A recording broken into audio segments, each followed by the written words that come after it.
Hi friends, welcome back to Pallavi's yummy kitchen. ఈరోజు మనం చేయబోయే రెసిపీ నోరూరించే కోడిగుడ్డు వెల్లుల్లి కారం.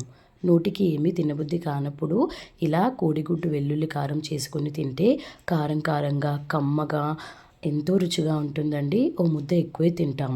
అంతేకాదు ప్రిపరేషన్ ప్రాసెస్ కూడా చాలా సింపుల్. ఓ 2 కోడిగుడ్లు, కాసిన్ని వెల్లుల్లి ఉంటే చాలు. ఈ రెసిపీ 10 నిమిషాల్లో ప్రిపేర్ చేసుకోవచ్చు. ఇంకెందుకండి ఆలస్యం, తయారీ విధానంలోకి వెళ్ళిపోదాం రండి. ముందుగా ఒక మిక్సీ జార్ తీసుకోవాలి.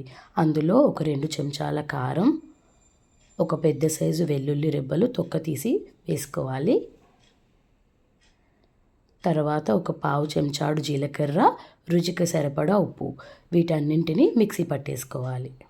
తర్వాత స్టవ్ వెలిగించి బాండి పెట్టుకోవాలి. కూరకి సరిపడా ఆయిల్ యాడ్ చేసుకుందాం.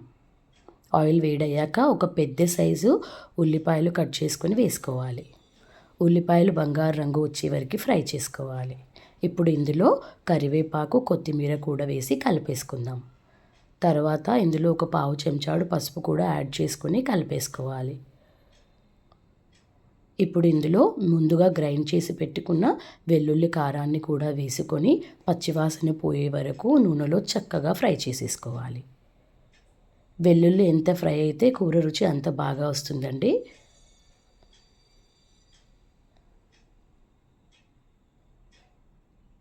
ఇలా చక్కగా ఫ్రై చేసేసుకోవాలి.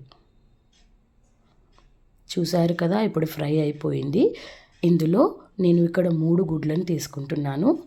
3 గుడ్లను పగలగొట్టేసుకొని ఇలా ఒకదాని తర్వాత ఒకటి వేసేసుకోవాలి.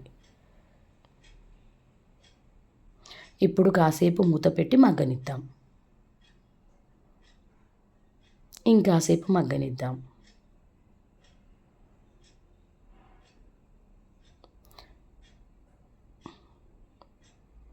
కోడిగుడ్లు మగ్గిపోయాయి. ఇప్పుడు ఇంకో పక్కకి ఫ్లిప్ చేసేసుకోవాలి. ఇలా 2 పక్కల కోడిగుడ్లు చక్కగా ఫ్రై అవ్వాలి. మూత పెట్టి కాసేపు మగ్గనిద్దాం. చూసారు కదండి, ఇటుపక్క కూడా ఫ్రై అయిపోయింది. స్మెల్ మాత్రం అద్దిరిపోతుందండి. నోట్లో నీళ్ళు ఊరిపోతున్నాయి. చూసారు కదా ఎంత సింపుల్ ప్రిపరేషన్ ప్రాసెస్.